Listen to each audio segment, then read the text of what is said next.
Շաբաթ օրը Հովհաննես Թումանյանի տուն-թանգարանում կապույտ աղվեսը նոր հեքիաթին ծանոթացան բազմաթիվ փոքրիկներ։ Հեքիաթը հրատարակվել է հայերեն, անգլերեն եւ ռուսերեն։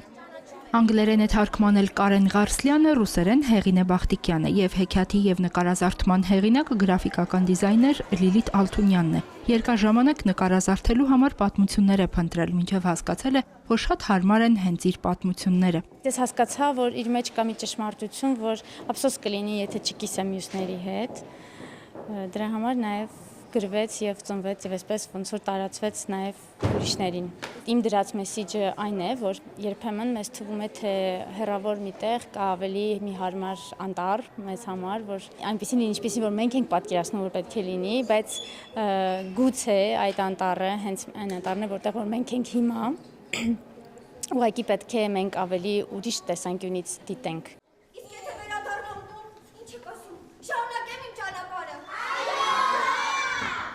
Հեքիաթի հերոսը գույնով բոլոր կենդանիներից տարբերվող փոքրիկ աղվեսն է։ Մորթու անսովոր կապույտ գույնի պատճառով նա չի կարողանում թաքնվել անտառում եւ մի օր էլ որոշում է գտնել իսկական կապույտ անտառ, որտեղ ինքը ոչ մեկից չի առանձնանա։ Աղվեսը տարբեր անտառներ է տեսնում եւ վերջապես գտնում է իր անտառը, որը իրականում չէր էլ կորցրել։ Շատ գողտրիկ, շատ հաճելի եւ շատ կայացած պատմություն է։ Այս տարիքի երեխաները շատ են սիրում վայելել զարմանալի կենդանիների մասին հեքիաթներ, թեկուզ եւ անձնավորված։ Գունային հեքիաթը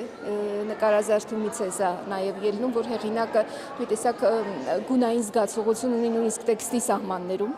Կապույտ աղվեսի հեքիաթը ամենափոքրիկների համար է, այն հասցեագրված է մինչև 7 տարեկան երեխաներին, թեպետ գեղեցիկ նկարազարդումներով կարող է հրապուրել նաև ավելի մեծերին։ Նա ճամփա ընկավ եւ գտավ իր երազած անտառը։ Աղվեսիկը այնքան բարդ երևակայություն ուներ, որ ամեն ինչ էլ երևակայում էր։ Ապակու վրա երկնքի արտացոլանքը գիտեր երկինքն է։ Ինձ թվում է դա երեխաներին շատ հետաքրքրի, որպեսզի երեխաները սկսեն իրենց երազանքները գտնել։ Շատ են նկարները, քիչ էին գրածները։